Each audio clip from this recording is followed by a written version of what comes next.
सावधान, बालवग्गो.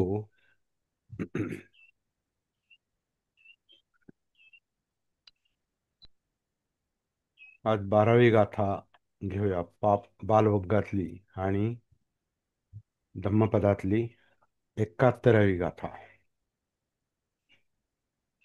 सर्वांना आवाज येतो? हो, ओके. येतो. हो, येतोय.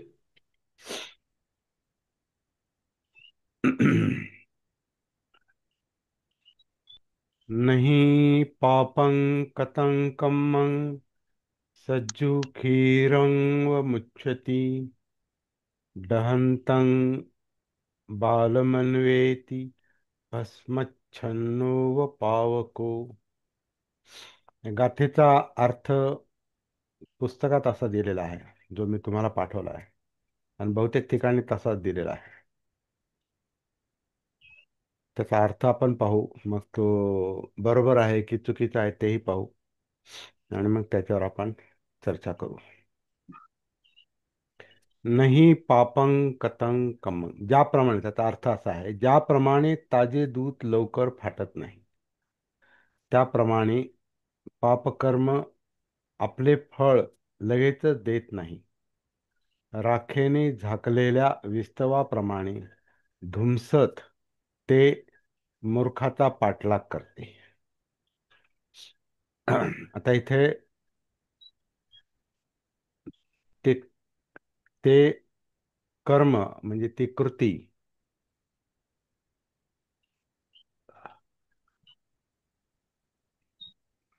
ते कर्म किंवा ती कृती मूर्खाचा पाठलाग करते की मूर्ख त्या कृतीचा पाठलाग करतो? कारण कृती हा मूर्ख करत असतो, म्हणजे कोणताही मनुष्य, मूर्ख असो किंवा चांगला असो, म्हणजे बाल असो किंवा पंडित असो, ज्ञानी असो किंवा अज्ञानी असो, कृती तो करत असतो आणि त्याचे परिणाम येतात नंतर. असा त्या शब्दांचा अर्थ दिसतो. जसं आपण मनो पुब्बंगमा धम्मा मनोसेठा मनोमया मनसाचे पदुठ्ठेन भासती वा करोति वा ततोनं दुःखमन्वेति ततोनं दुःखमन्वेति चक्कांगो वहतो पदंग. अशी पहिली गाथा आपण पाहिलेली आहे, आणि जे लोक त्याला उपस्थित होते त्यांना आठवत असेल. त्याचा अर्थ असा आहे की दुःख त्या व्यक्तीचा पाठलाग करते जो दूषित मनाने बोलतो किंवा कृती करतो, असा त्याचा अर्थ आहे. म्हणजे दुःख पाठलाग करते व्यक्तीचा, दुःख मनवेती, दुःख मागे येतं. तसं हा बाल मनवेती, म्हणजे हा बाल मागे असतो. कशाच्या? त्या कृतीचा. ते कम्म, कम्म म्हणजे कर्म. कर्म हा जो शब्द आहे, हा नीट समजून घेतला पाहिजे. आता कर्माचा अर्थ काही लोक कर्म नशीब असा पण लावतात, पण कर्म म्हणजे नशीब नाही. म्हणजे नशीब कोणत्या अर्थानं ते म्हणतात माहिती नाही, कशाला नशीब म्हणतात आपण ते सांगू शकत नाही. पण नशीब म्हणजे पूर्वसंचित, पूर्वीपासून चालत आलेलं, पूर्वीचा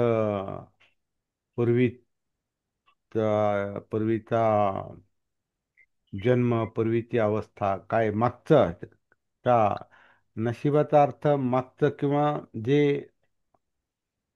नियतीनं लिहून ठेवलेलं आहे वगैरे, अशी ती भाषा वापरतात.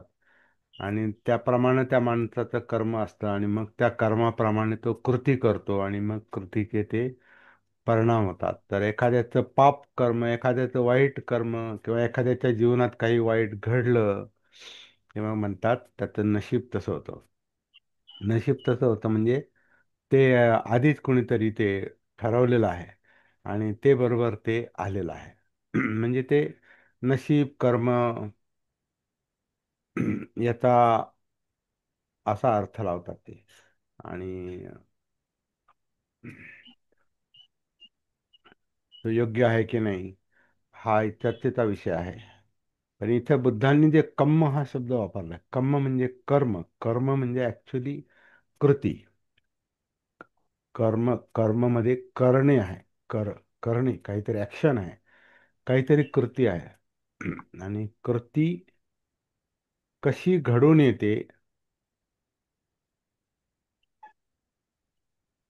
ही एकूण एकूण जी कृतीची जी एक यंत्रणा आहे,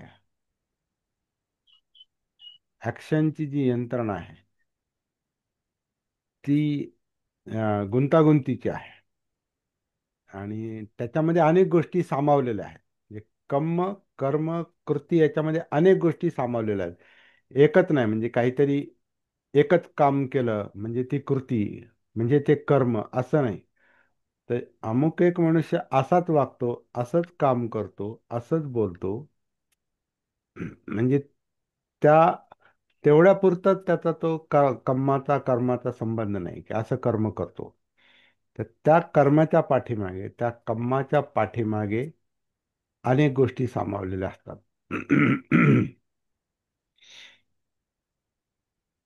बोलण्याचं कर्म किंवा शारीरिक कर्म,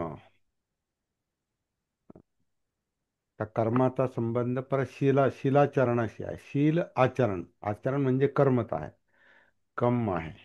शील आचरण करणं किंवा न करणं दोन्ही आचरणच आहेत.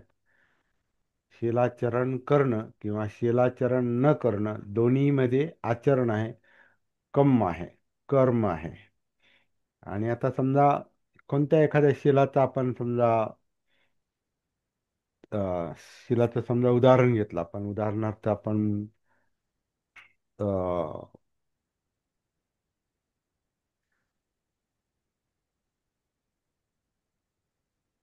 कोणतं शील चर्चेला घ्यायला आवडेल? काही सूचना सांगा, कोणतं शील चर्चेला घ्यायचं? खोटं बोलायचं. हा, खोटं बोल. बरं, ओके. खोटं बोलणं, मुसा वादा वेरमणी सिक्खापदं समादियामी, असं ते शील ते विधायक ते ते शील न करण्याचं, तसं न करण्याचं शील आहे ते, म्हणजे मी तसं आचरण करणार नाही, असा त्या गाथेचा अर्थ आहे.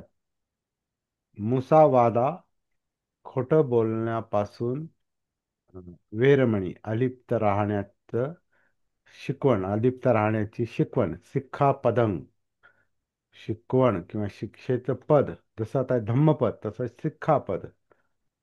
शिक्षा म्हणजे शिकवण, शिकवणीचं ते पद आहे, किंवा म्हणजे ते ते शील आहे, ते जे आपण म्हणतो ते पद आहे. ते शिकवणीतलं ते पद आहे कोणतं? मुसावादा वेरमणी. हे जे पद आहे, हे जे आहे, याच्यात जे काही सांगितलं त्याच्यापासून मी अलिप्त होण्याचा मी मी प्रयत्न करेन किंवा प्रतिज्ञा करतो, किंवा त्याचं मी त्याचं मी अनुसरण करतो, आचरण करतो. आचरण करतो. आचरण त्याचं मी त्या त्या शिकवणीचं मी त्या शिकवणीचं मी अनुसरण करतो, नंतर आचरण येतं. आता हीच हीच गोष्ट आपण समजून घ्यायचा प्रयत्न, कोणती गोष्ट कर्मामध्ये जेव्हा ती रूपांतरित होते, कर्म एकाएकी होत नाही, कर्माच्या पाठीमागं काहीतरी संकल्प असतो. जसा आता हा संकल्प आहे, मुसावादा वेरमणी सिक्खापदं समादियामी. समादियामी म्हणजे अनुसरणे, त्याच्या मागे जाणे, त्याला फॉलो करणे, त्याप्रमाणे करण्याचं ठरवणे. आता हा जो विषय आहे, मुसावादा वेरमणी. मुसा मुश मुश म्हणजे खोटं बोलणे, वादा म्हणजे बोलणे, मुशवाद म्हणजे खोटं बोलणं, मुसावादा खोटं बोलणं, वेरमणी म्हणजे वेरमणी म्हणजे अलिप्त होणे, विरत होणे. विरत होणे, अलिप्त होणे, त्याला वेरमणी म्हणतात. मुसावादा वेरमणी, हे हे शिकवणीचं पद, सिक्खापदं समादियामी, ही शिकवण मी अनुसरतो. आता हे अनुसरतो ही जणू काही एक प्रकारे प्रतिज्ञा आहे, किंवा हा जणू काही संकल्प आहे. अनुसरणाचा संकल्प आहे. संकल्प खरोखर असेल, हा, आता नुसतं बोलण्यानं वाणीतून म्हणाला म्हणून तो संकल्प बनत नाही. आपण कशावर चर्चा करतो लक्षात घ्या. कर्म किंवा कर्म कृती कशी घडून येते याच्यावर आपण चिंतन करतोय, याच्यावर आपण विचार करतोय. कर्माचा कर्माचा कार्यकारण भाव कशामुळे कर्म घडून येतं याचा आपण विचार करतोय. आणि मग उदाहरण म्हणून आपण आता हे, जसं आता अनिल गायकवाडांनी सांगितलं, मुसावादा वेरमणीवर आपण या शिलाचरणाच्या या शिखापदावर आपण थोडं विचार करून त्या निमित्तानं आपण ही गाथा समजून घ्यायचा प्रयत्न करू. तर ते कर्म कसं घडून येतं, आधी आपण नुसतं बोलतो, मुसावादा वेरमणी शिखापदं समादियामी, खोटं बोलण्यापासून मी विरत राहील, अलिप्त राहील, अशी शिकवण ग्रहण करतो किंवा अनुसरतो. म्हणजे आधी धारण करतो. पण तसं बोललो किंवा तसं ते वाचलं म्हणून आपण धारण करतो असा त्याचा अर्थ नाही. म्हणून आपल्याकडून लगेच मुसावादा वेरमणीचं आचरण होईल, त्याच्यापासून अलिप्त होऊ, असं ते होत नाही. आणि हा आपला अनुभव पण असेल. आपण एकदा खोटं बोललो, दोनदा बोललो, दहादा बोललो, आणि नंतर आपण कधीतरी जेव्हा आपल्याला जाग येते किंवा आपण धम्माच्या संपर्कात येतो आणि मग आपण तिथे हे पठण करतो, मुसावादा वेरमणी शिक्षापद, मी खोटं बोलणार नाही. आधी बोलून झालं ते, बराच वेळा बोलून झालं. आता मी तसं करणार नाही. आता मी ही शिकवण मी ग्रहण करतो, शिक्षापद हे मी ग्रहण करतो, समाधी आम्ही, असं तो बोलतो, म्हणतो. गाथा पठणात किंवा या पंचशिलाच्या पठणामध्ये तो म्हणतो. पण तसं होत नाही लगेच. असं म्हटल्यामुळे लगेच माणूस खोटं बोलण्यापासून अलिप्त होतो असं होत नाही. त्या कर्मापासून अलिप्त होतो. ते पापकर्म आहे आता ते. आणि ते पापकर्म, ते वाईट कर्म, हे बाल अवस्थेतून झालेलं असतं. बाल म्हणजे मला माहिती नाही.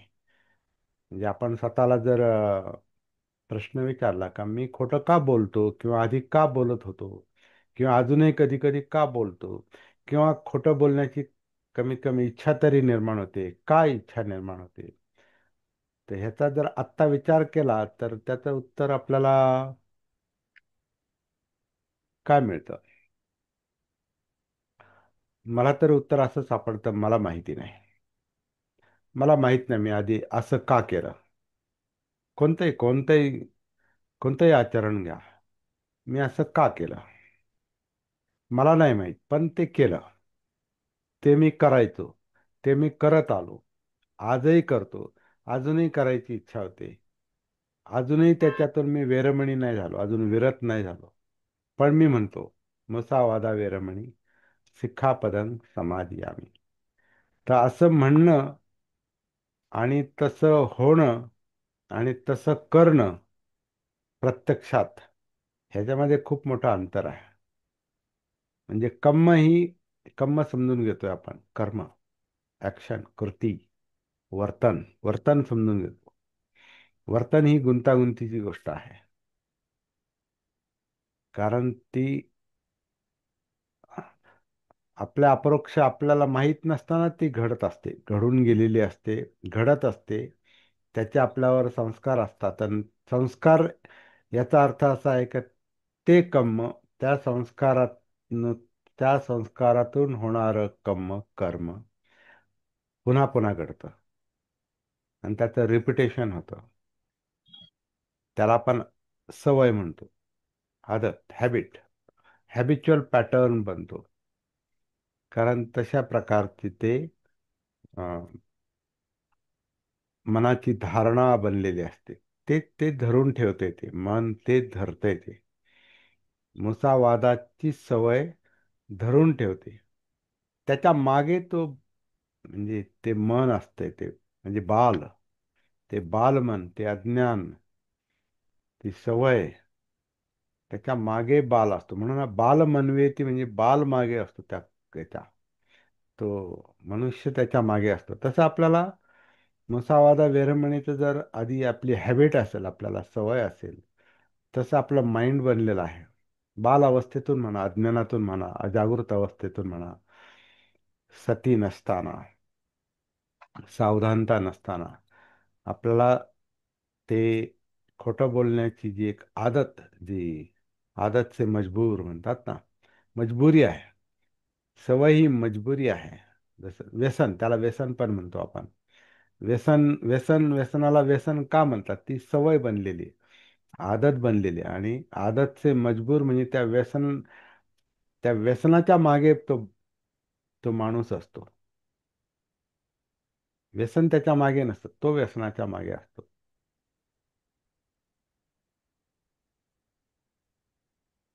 ते एक विनोद आहे ना, तो सांगतात असं केव्हा, तो तो दारुड्या म्हणतो हातात ग्लास घेऊन, काही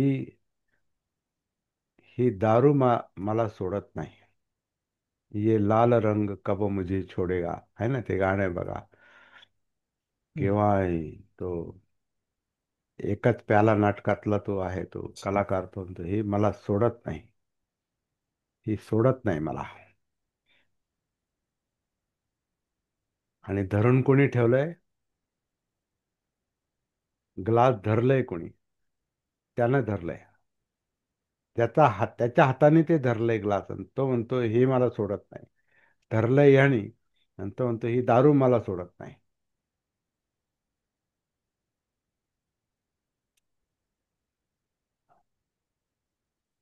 हातानं ते ग्लास सोडून दिलं म्हणजे, तर ते पुढचं काम होतं. पण तो, त्याची आदत, त्याची सवय, त्याची हॅबिट त्याला सोडत नाही. ती दारू दारू त्याला सोडत नाही म्हणजे त्याची सवय त्याला सोडत नाही. कारण त्याच्या हाताला, त्याच्या जिभेला, त्याच्या वर्तनाला ती पिण्याची सवय लागली, आणि त्यामुळे तो धारण करतोय, धरून ठेवतोय ती सवय, आणि तेच तेच करतोय परत परत. तर सवय आपल्याला नाही धरत, आपण सवयला धरतो, आपलं मन सवयला धरतं. म्हणून त्याच्यातून कर्म घडतं. पिण्याचं कर्म, मुसावादाचं कर्म हे त्याच्यातून घडतं. आता हा धरतो का? तर त्याचं माइंड, त्याचं मन, त्याच्या मनानं त्याच्या बॉडीला धरलं जणू काय. मनावर ते सवयीचे संस्कार आहेत. ती बालावस्था आहे, ती अज्ञानी अवस्था आहे, अजागृत अवस्था आहे, सती नाही, भान नाही. ते बालमन, ते अजागृत मन त्याचं या शरीरावर नियंत्रण आहे. आणि म्हणून शरीरानं, ह्या हातानं तो ग्लास धरलेला आहे. आणि तो म्हणतो, आता तो म्हणतो म्हणजे त्याची इच्छा आहे का मला हे सोडायचंय. पण त्याच्या हे लक्षात येत नाही का हे मी कसं सोडील. एका बाजूला तो स्वतःच धरतो, अविद्या आहे, अज्ञान आहे, बालावस्था आहे, भान नाही. स्वतःच धरतो आणि म्हणतो ग्लास मला सोडत नाही, ही दारू मला सोडत नाही, आणि त्यानं धरलेला आहे. तसं आता ह्या सवयी ज्या आहेत, आता मुसावादा वेरमणी, आता इथं आपण ग्लासाच्या जागी आपण खोटं बोलण्याची सवय घेऊ.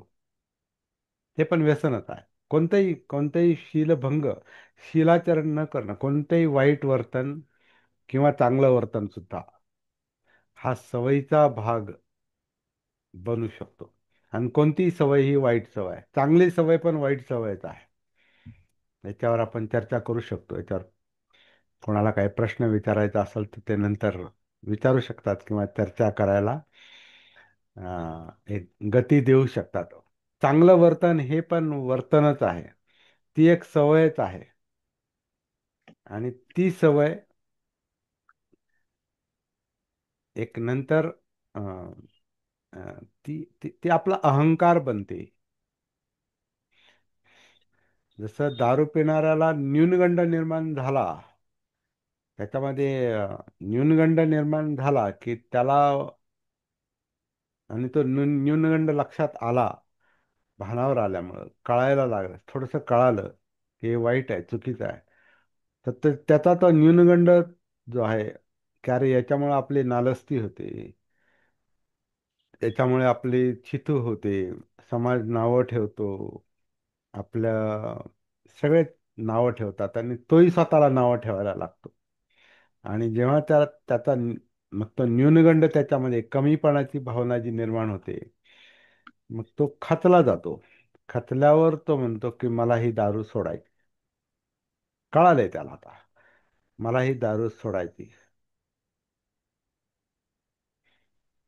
चांगला संकल्प आहे, वेरमणीचा संकल्प आहे, मला ही दारू सोडायची. पण तो सोडत नाही, कारण ती कशी सोडायची हे त्याला कळत नाही. तो थोडासा भानावर आलाय, पण नीट भानावर आला नाही, नीट जागा झाला नाही. अजून बरंच काम करायचंय. सतीचं जे काम आहे, जे काया वेदना चित्त मनोधम्म, सगळ्या अंगामध्ये जोपर्यंत सती भिनत नाही तोपर्यंत ह्या भावनातून मुक्त होता येत नाही. तर त्याला न्यूनगंड जेव्हा निर्माण होतो, त्याला तो कळतो, अरे याच्यामुळे आपली नालस्ती होते, आपली प्रतिमा खराब होते, इमेज खराब होते. मग त्याला वाटतं की आणि पुन्हा त्याला हेही जाणवतं की मला यातून यातना पण होतात, म्हणजे दुःख जाणवतं त्याला, त्याच्यामुळे होणारं दुःख जाणवतं. हे सगळ्याचं भान येतं, थोडंसं कळायला लागतं. आणि मग त्याला वाटतं आता हे मला सोडायचंय. आणि मग तो संकल्प करतो, वेरमणीचा समजा संकल्प करतो, सुरा मिरय मज्ज पमाद ठाणा वेरमणी, आता मी याच्यातून बाहेर पडणार, संकल्प करतो.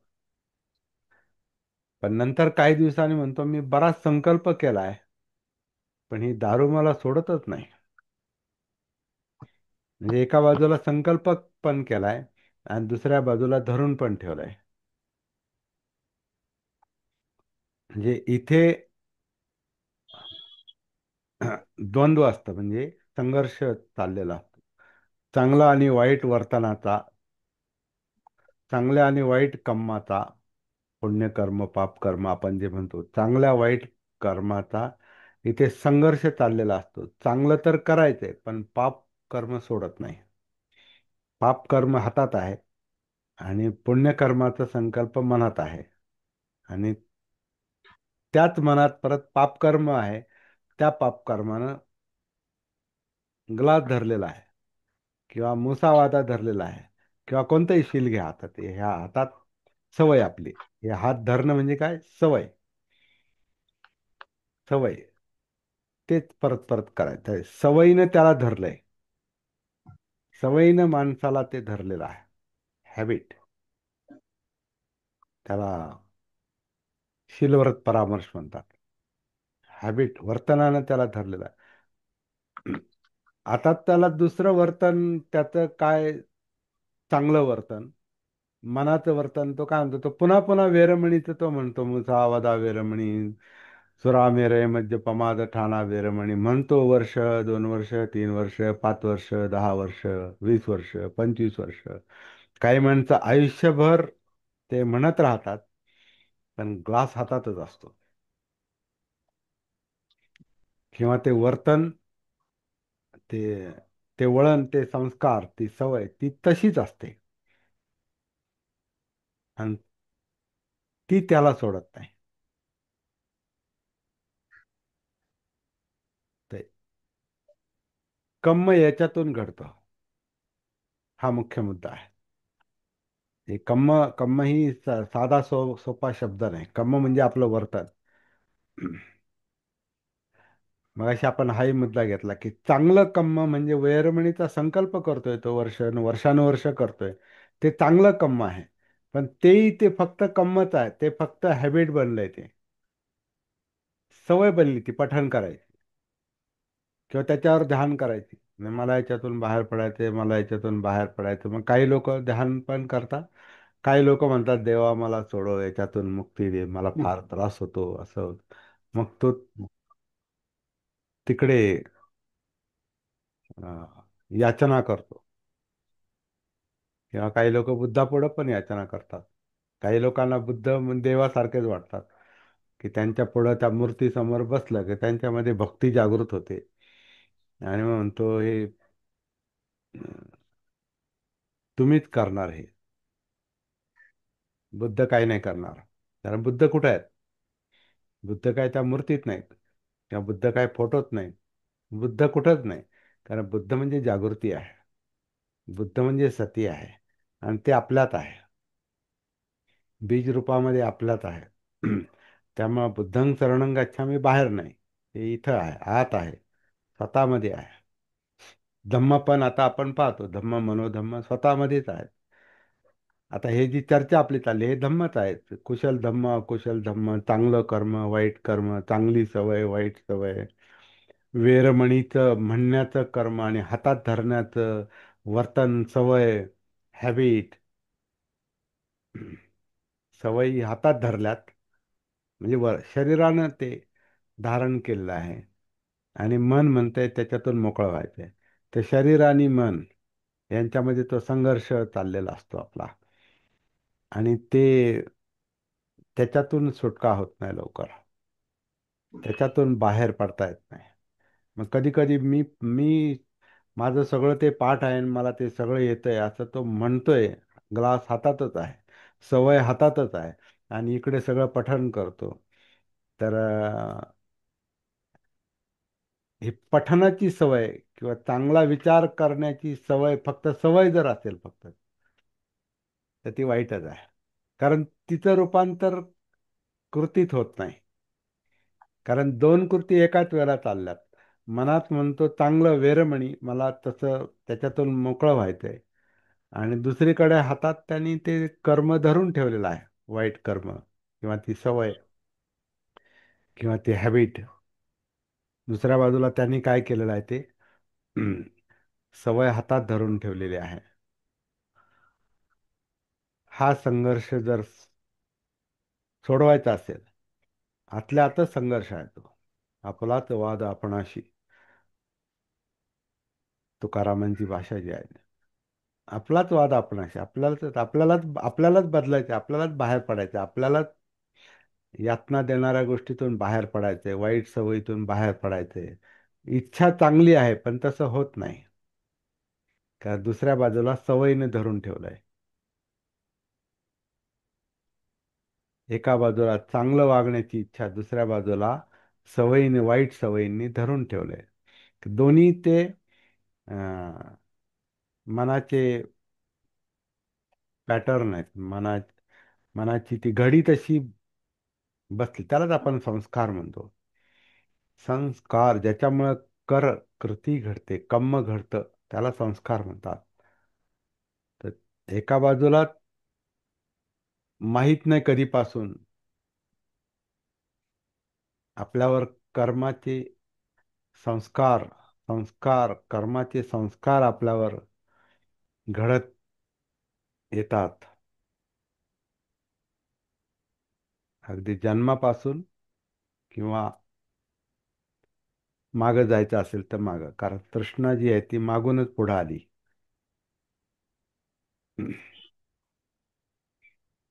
पण आपल्या माहितीनुसार जन्मापासून कधीपासून आपण ते करत करत करत आलो, आणि तेव्हा बालावस्था, अनकॉन्शियस माइंड, जे अजागृत मन जे आहे, जे भानावर नाही, सतीमध्ये नाही, ते 80%, 90%, 95%.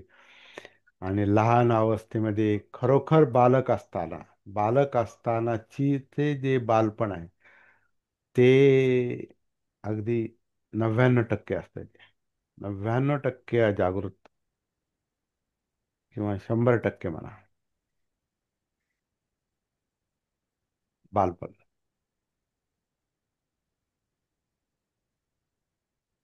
तर तेव्हापासून ते कर्माचे संस्कार होत होत होत होत होत आपण आत्तापर्यंत कधी कधी ते कळत नाही, ते की असं असं का होतंय, हे का धरून ठेवलं, हे का, का असं, का मी असाच विचार करतो, का मी असंच बोलतो, का मी अशीच कृती करतो. काया वाचा मनाने ती हॅबिट, तो ग्लास जणू काय, किंवा ते खोटं बोलणं, किंवा काही कोणतेही असो, कोणतेही वाईट काम असो कम असो, ते मला नाही माहित का होत. मला माहित नाही याचा अर्थ आपली ती अविद्या किंवा आपली भान नसलेली अवस्था किंवा जागृती नसलेली अवस्था, सती नसलेली अवस्था, कायेचं भान नाही, काय जाणवतं त्या जाणीवांचं भान नाही, चित्त जे हे हे पाहिजे नकोचं जे आहे ज्याच्यामुळे शीलभंग होतो त्याचं भान नाही, चित्ताचं भान नाही, विचारांचं भान नाही, इंद्रियांचं भान नाही, त्यामुळे वर्तनाचं भान नाही.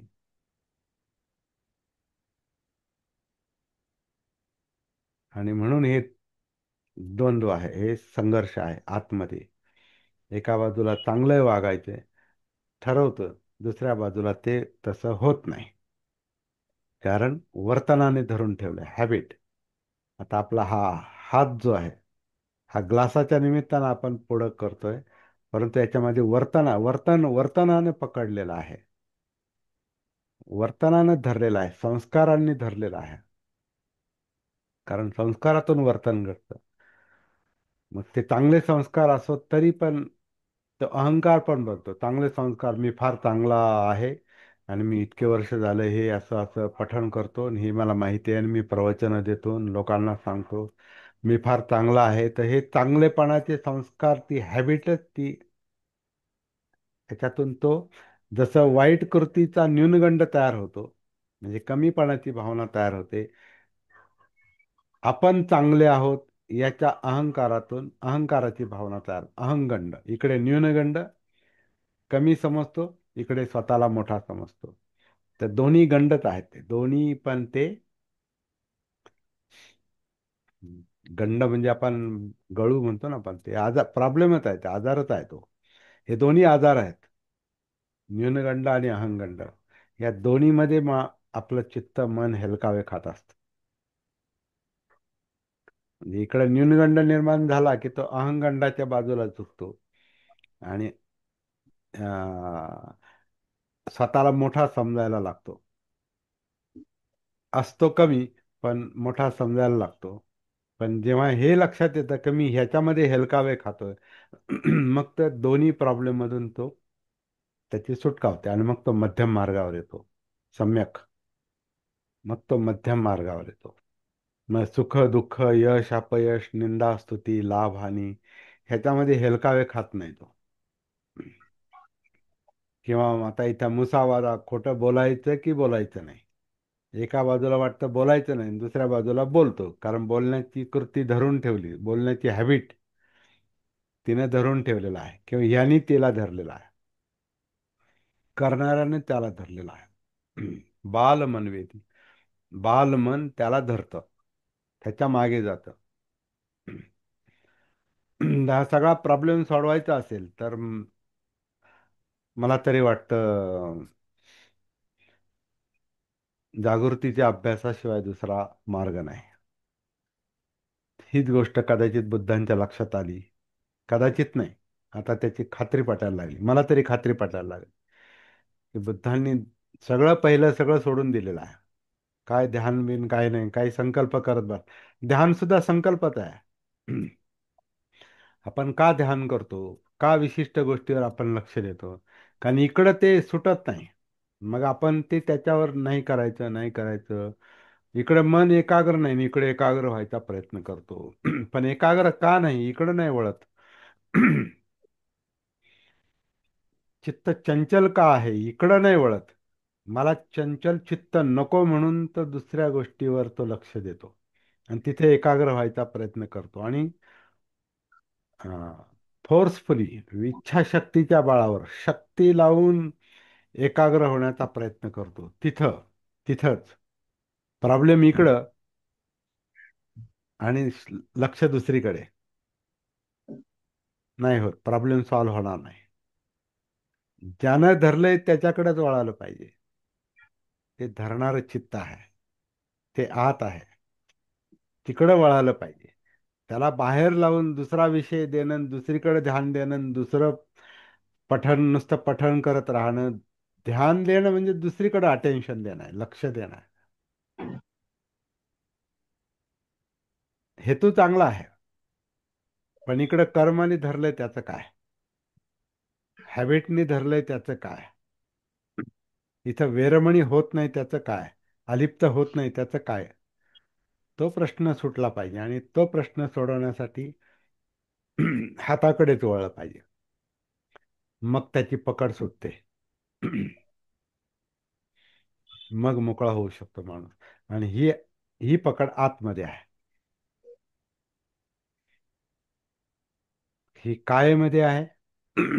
कारण कायेचं वर्तन ही आपल्या वेदनांमध्ये आहे. कारण त्याच्यात सुखदुःखाच्या, सुखाला धरून ठेवायचं किंवा दुःखाला धरून ठेवायचं. त्या वेदना ज्या आहेत ते एक तर सुख पाहिजे म्हणतं आणि दुसरीकडे दुःख नको म्हणतात. हे नको न पाहिजे, नको पाहिजे, पाहिजे नको मध्ये सगळं चाललंय ते. त्याचा परिणाम सुखदुःख आहे. आणि पाहिजे नको हे चेतना, चित्त, तृष्णा.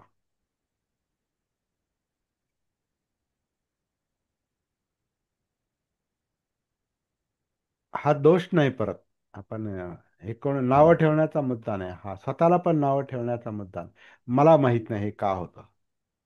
का माहित नाही? मी भानावर नाही. मी सतीमध्ये नाही. मी स्वतःच्या 100% संपर्कात नाही. थोडाफार येतो संपर्कात, पण 100% नाही.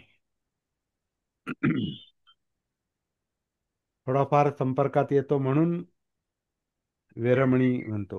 मुसावादा वेरमणी सिक्खापदं समादियामि सुरामेरय मज्ज प्रमादठाणा वेरमणी सिक्खापदं समादियामि कामेषु मिथ्याचारा वेरमणी सिक्खापदं समादियामि अदिन्नदाना वेरमणी सिक्खापदं समादियामि पानातिपाता वेरमणी सिक्खापदं समादियामि म्हणतो.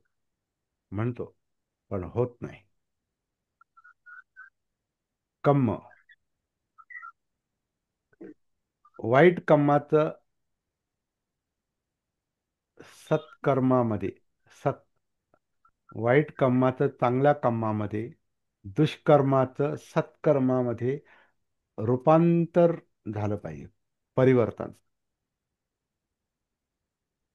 ते शिफ्टिंग झालं पाहिजे इकडून तिकडे. ते परिवर्तन जेव्हा घडतं ना, मग ते सगळेच प्रश्न सुटतात. कारण पुढे परिणामातच, पुढे त्याचा वाईट वाईट होतच नाही तर वाईट परिणाम होणारच नाही. दुःख निर्माण करणारच जर आपल्या हातून घडत नसेल, मनात नसेल, वाणीत नसेल, कायेत नसेल, त्याचं बीजच सतीनं उखडलं गेलं, बीजच नष्ट झालं, तर पुढं पीक येत नाही. बीज, संस्कार हे बीज आहे. म्हणून सभ्ये संखारा दुःखाती, सर्व संस्कार दुःख आहेत, यातना आहेत. संस्कार बीज उखडलं पाहिजे. म्हणजे संस्कार मुक्ती जी आहे, जीवनमुक्ती म्हणजे संस्कार मुक्ती आहे. जीवनमुक्त बुद्धांना आपण म्हणतो ना, इथे पिसो भगवा अरहंग सम्मा संबुद्धो, इथे पिसो भगवा अरहंग, अरहंग म्हणजे जीवनमुक्त, अरहतो, नमो तस् भगवतो अरहतो. जीवनमुक्त, जीवनमुक्त म्हणजे संस्कार मुक्त. तर संस्कार मुक्त म्हणजे मृत अवस्था नाही. संस्कार मुक्त म्हणजे कर्मापासून मुक्ती आहे. वाईट कर्म आणि सत्कर्म हे दोन्ही प्रॉब्लेम नाही बनत. म्हणजे प्रश्न नाही, ते प्रश्न नाही. आपण वाईट कर्म केलं की न्यूनगंड निर्माण होतं, कमीपणाची भावना निर्माण होते, दुःख निर्माण होतं. सत्कर्माची इच्छा निर्माण झाली का तो पण अहंगंड निर्माण होतो आणि मग त्याच्यातून वेगळंच सुख मिळतं. आणि तसं आपल्याकडून घडलं नाही की परत दुःख पण येत होतं.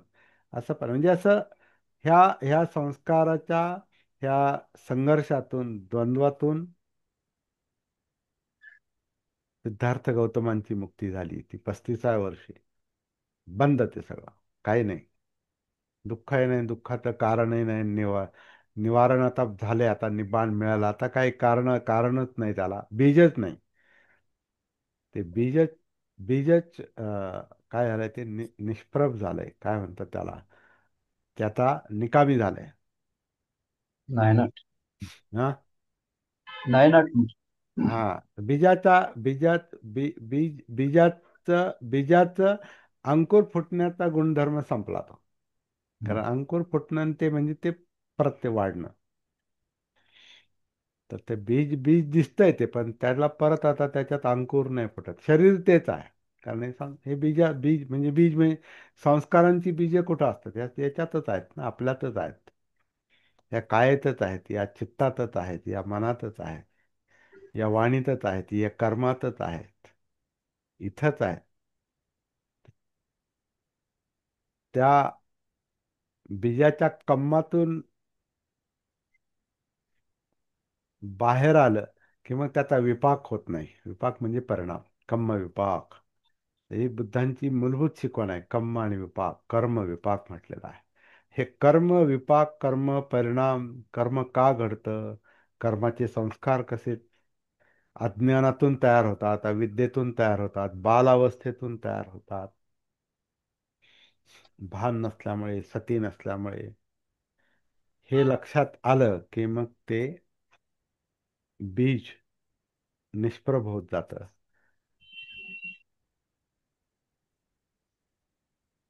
त्याला किती परिस्थिती वाईट येऊ द्या, ते परत बाद में फिर से पनपता नहीं, वो बढ़ता नहीं, परत त्याच्यातून अंकुर नाही निघत.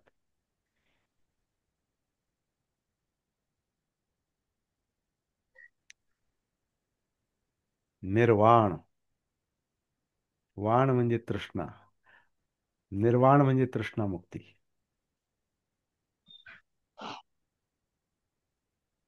तृष्णा हे दुःखाचं कारण. आणि तृष्णा ही संस्कारामुळे निर्माण होते. आणि संस्कारांच्या पाठीमागे अविद्या असते, म्हणजे अज्ञान असतं. म्हणजे अजागृत अवस्था असते, म्हणजे सती नसते.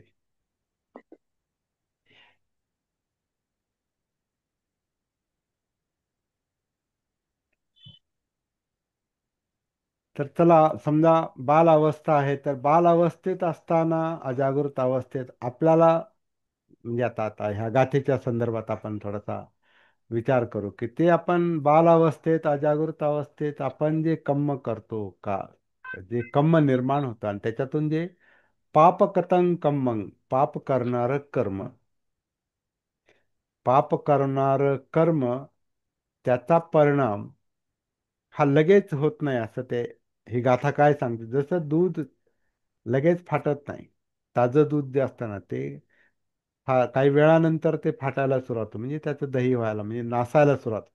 तसे पापकर्म जे आहे याचा जो परिणाम आहे, तो परिणाम म्हणजे आपल्याला विचलित करणारा परिणाम, डिस्टर्ब करणारा परिणाम, दुःख निर्माण करणारा परिणाम, चिंता निर्माण करणारा परिणाम, भय निर्माण करणारा परिणाम, अस्वस्थता, अस्थिरता,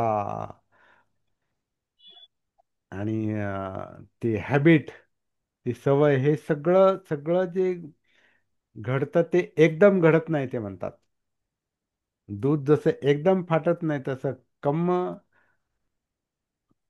जेव्हा निर्माण होतं, त्याच्यातून पाप जेव्हा घडायला लागतं, तर त्याचा परिणाम एकाएकी होत नाही.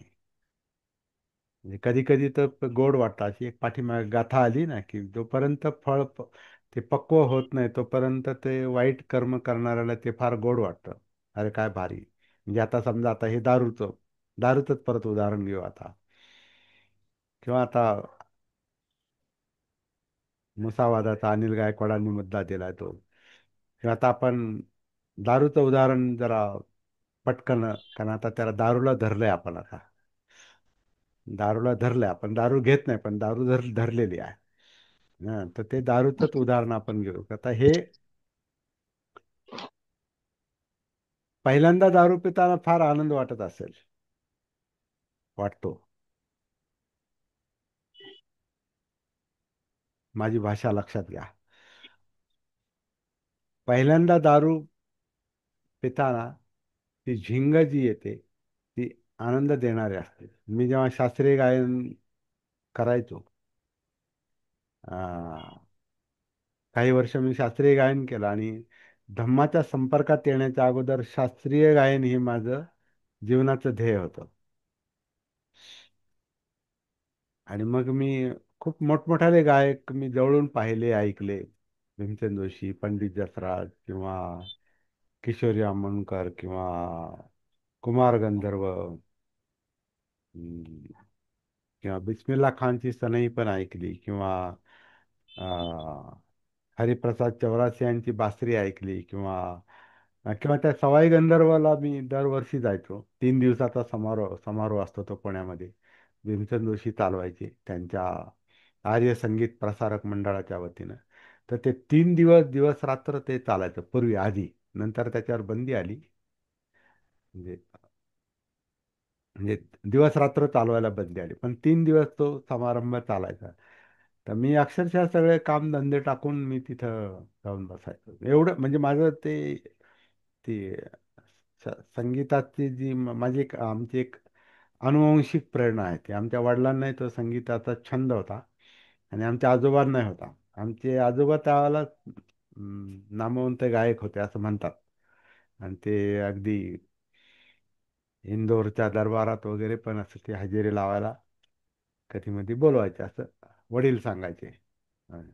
आणि त्यांचे भाऊ पण, म्हणजे आजोबांचे भाऊ पण. तर ते जोडी होती त्याला, वामन कृष्ण. कृष्ण आमचे आजोबा. तर ते वामन कृष्णांची जोडी त्याला फेमस होती म्हणतात. आणि सांगण्याचा मुद्दा असा आहे की अनुवंशिकता ती एक आलेली आहे गाण्याची आमच्यामध्ये. तर ते माझं ते करिअर बनवलं होतं मी. पण निसर्गाचा आघात फार मोठा झाला. माझी दोन्ही कान काम करत नव्हते, आजही नाही करत पूर्ण, म्हणून मला हे लावावं लागतं. म्हणजे कारण दुसरं काहीतरी कोणतं तरी लावावंच लागेल. पण मला हे चांगलं बंदिस्त हेडफोन जर नसेल मला, तर मग मला तुमचं नीट ऐकू येणार नाही. समजा एकाच कानाला काहीतरी लावलं मी छोटं, तर नाही पोहोचणार आवाज मला दोन्ही कानाला. कारण ते 50% कामातून गेलेले आहेत. हा. संगीताचं जेव्हा मला छंद होता, आणि अनेक अनेक गायकांना, वादकांना मी ऐकलं, प्रत्यक्ष ऐकलं, बसून ऐकलं, तासन तास ऐकलं. जेव्हा त्याला टेप रेकॉर्डर होते, तर मी तासन तास मी ते टेप रेकॉर्डर ऐकायचो. तासन तास. विनोदाचा भाग म्हणून सांगतो. लग्न झालं त्यावेळेला मी सासऱ्यांना म्हटलो, मला तुम्ही काही नाही दिलं तरी चालेल, पण एक टेप रेकॉर्डर द्या म्हणे. तर त्यांनी मला 1100 रुपयाचा टेप रेकॉर्डर हुंडा म्हणून दिला होता. मी मागितला. म्हणलं, मला बाकी काय नको, मला टेप रेकॉर्डर द्या. म्हणजे एवढं त्याच्यामध्ये मी गर्क होतो. आणि ते मी सतत ऐकायचो. ते सुनंदा त्याला साक्षीदार आहे. कंटाळून जायची ते पण, घरातले कंटाळायचे. आणि ते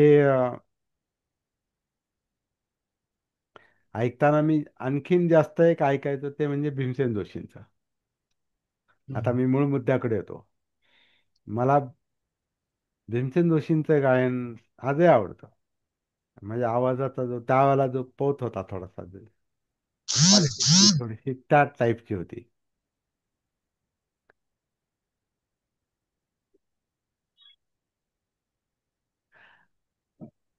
भीमसेन जोशींचा अजून एक म्हणजे गाण्यात ते फार माहेर मोठे ते काय येतात, वेगळं सांगायला नको. जगात त्यांचं नाव आहे त्यांच्या गायनासाठी, ताना आलापीसाठी. पण त्यांचा एक दुर्गुण होता.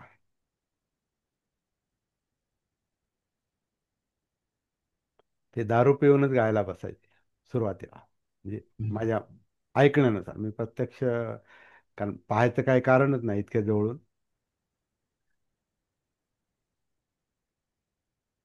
तर ते माझे काय म्हणतात, एक मानसिक गुरु ते. त्यांचा मी एक त्याला आदर्श ठेवला होता त्या बालावस्थेमध्ये. आणि त्या आदर्शामध्ये त्यांचे दारू हा पण माझा आदर्श बनला मग. मग मी एका बुचापासून सुरुवात केली. कारण त्याने एक ऊर्जा मिळते. आणि जसं आता अल्कोहोल हे आपल्या औषधात पण असतं म्हणा. जसं आता खोकल्यांची औषधे किंवा काही औषधं जी असतात, जी नशा आणतात किंवा झिंग आणतात, त्याच्यामध्ये अल्कोहोलचं ते प्रमाण असतं. अल्कोहोल असतंच औषधांमध्ये, ॲलोपॅथिक औषधांमध्ये. ॲलोपॅथिक काय मला वाटतं काही वनस्पती. आयुर्वेदिक. हा, हम्म. आयुर्वेदिकच्या त्याच्यात ह्याच्यामध्ये पण पण असते, त्याच्यात पण असते, त्याच्यात पण असते. आणि काही आता जसं आता द्राक्ष द्राक्षातूनही दारू हम्म. दारू निर्माण होते काही. द्राक्षाचं. द्राक्षासह ते दारूच आहे ती, किंवा आणखीन काही. होमिओपॅथी. हा, हा, होमिओपॅथी. हा, होमिओपॅथीमध्ये पण ते असतात. हा, म्हणजे त्याच्यामध्ये पण आहे. दारू ही बऱ्याच औषधांमध्ये असते. पण आता ही डायरेक्ट दारू बुचापासून मी सुरुवात केली होती. आता मी मूळ मुद्द्याकडे येतो. ते बूच ते बूथ नंतर ते अं, काय म्हणणार, ते वाढत गेलं. बुथाचे दोन बुथ, दोनाचे तीन, असं ते वाढत गेलं. तर त्याला ते फार गोड वाटायचं. हा मुद्दा आहे इथे. पाप कर्म ते लगेच फाटत नाही. ते काय म्हणतात, दूध लगेच फाटत नाही. ते कर्माचे परिणाम लगेच दिसत नाही, ते नंतर दिसायला लागतात. मग जेव्हा त्याचा अं, आता त्याचा खूप अतिरेक माझ्याकडून झाला नाही, तो भाग वेगळा. कारण काहीतरी ही धम्माचं पण पूर्वकर्म, ते अं, त्याचे बीज माझ्यामध्ये आहे, लहानपणापासूनच आहे. म्हणून मी आता शाळेत, मी तुम्हाला काल बोललो मी, की मला 8वी पासून मला जो पाली विषय होता, तर मला वाटतं मी 8वी किंवा 9वीतच मी मांसाहार बंद केला. तेव्हापासून मी मांसाहार करत नाही. हम्म. तर तो त्या पाली शिक्षणाचा परिणाम होता. पण ते कसं आहे, की एका हातात तर सवयीचं हे पण आहे आणि मनामध्ये चांगलं पण आहे.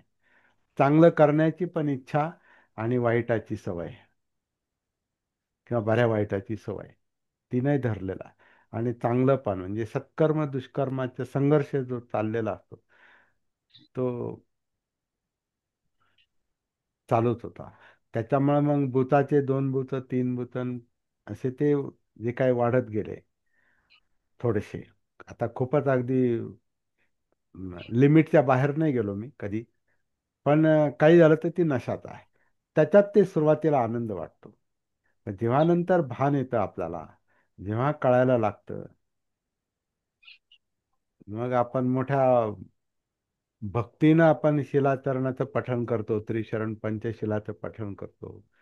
दुसऱ्या बाजूला आपल्याला सवयींनी धरलेलं पण असतं, किंवा आपण सवयींना धरलेलं असतं. म्हणजे मनानं, आपण म्हणजे मनानं. पर्सनल गोष्ट नाही ती. हे मनाचंच काम आहे सगळं, हे आपण नाही करत. संस्कारांचंच काम आहे ते. आणि ते मुद्दाम आपण करतो असं नाही. ती बाल अवस्था आहे ती, या जागृत अवस्था आहे, सती नसलेली अवस्था आहे.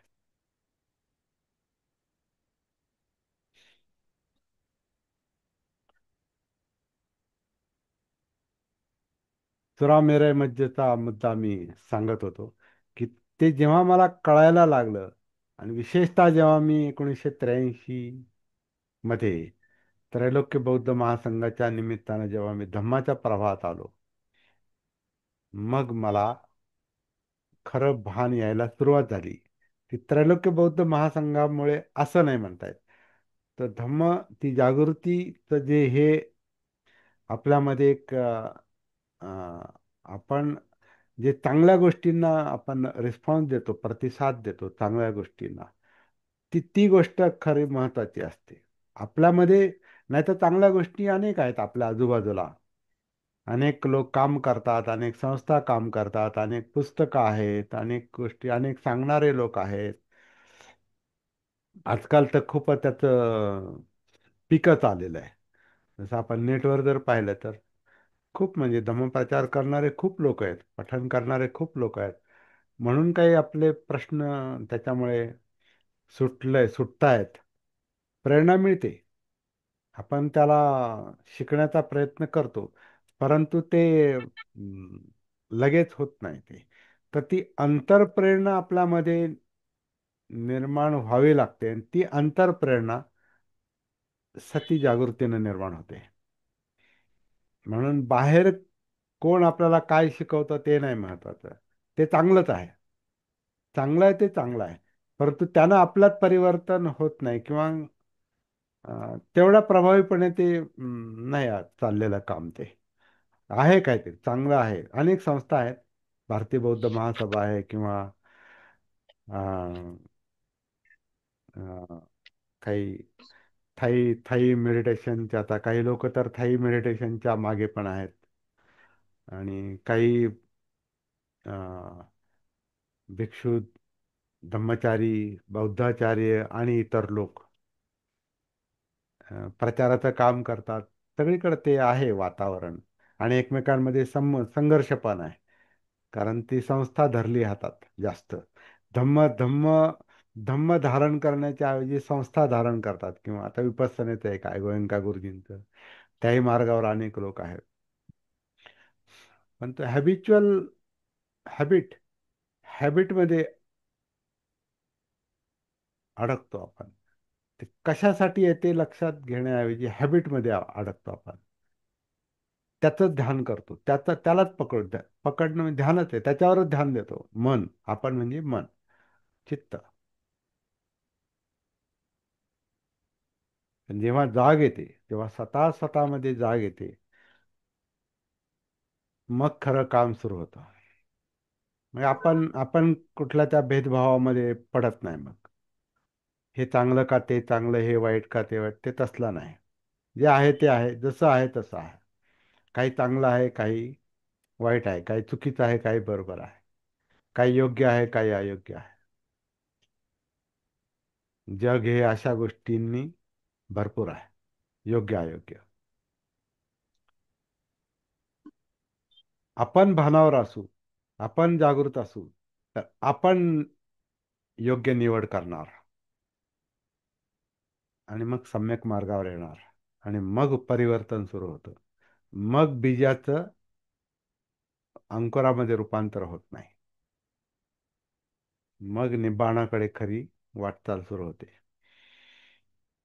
तर हाच मुद्दा इथे त्यांनी सावध केलेला आहे या गाथेतून. का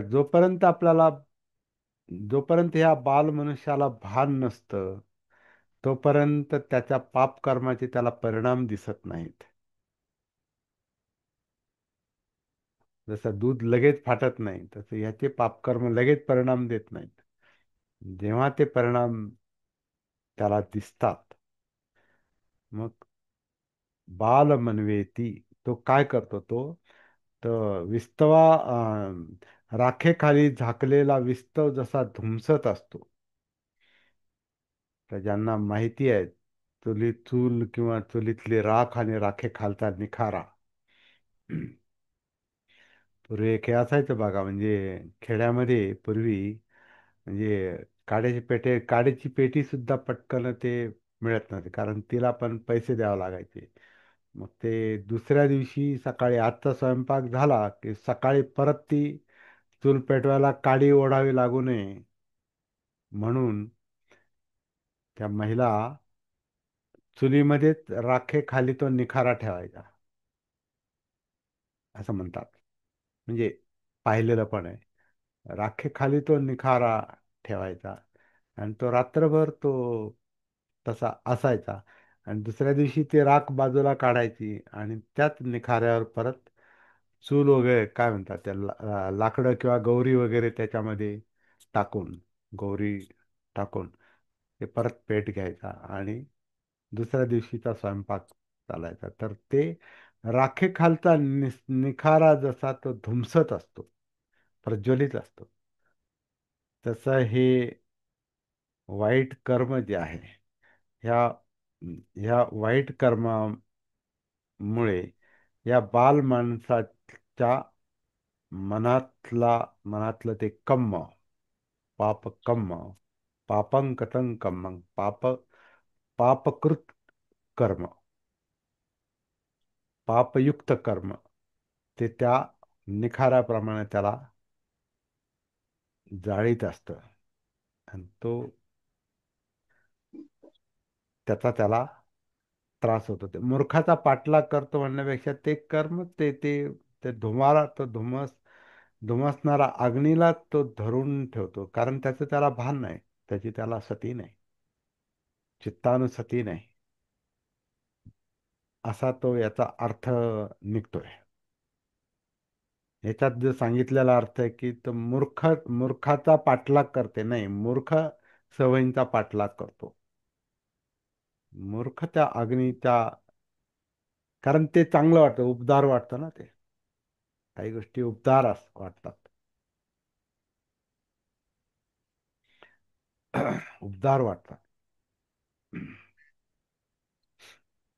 अग्नी हा उबदार वाटतो ना, परंतु त्याच्यामध्ये जाळण्याचा पण गुणधर्म आहे.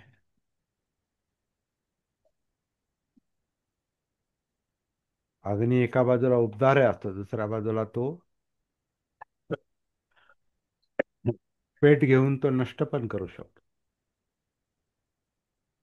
तसं पाप कर्म हे सुरुवातीला छोटं असतं आणि नंतर ते त्याचा मग परिणाम दाखवायला सुरुवात करतं. ते कसं इशारा दिला जणू काय हा, या गाथेतून एक प्रकारे इशारा मिळतो की त्याच्यातून आपण जर त्या अवस्थेत असू तर सावध राहिलं पाहिजे. थांबतो या ठिकाणी.